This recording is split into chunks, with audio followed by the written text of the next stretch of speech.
Barang mambu kaya larang to, Bi. Aku lho padahal ngambut tok. Ngono kon bayar 100.000 lho. Nggonmu ya ngono Bi ambune. Jan jane. Wis gak roki lho lambeku dintop tawon. Ya salahmu dhewe to celalaan. Goro-goro kalian. Lah wong salahmu dhewe lho. Lah kok nyalahne kancane.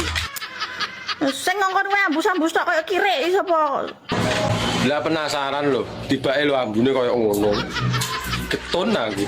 Barang 100.000 rewel ae ribut. Lah rumangsamu golek dhuwit penak ngono piye? Nek pengen sing apik yo ngekeki 2 juta apa 3 juta. Bandane sapa wong barang mambu jutaan. 100.000 suarane teko ndi-ndi to.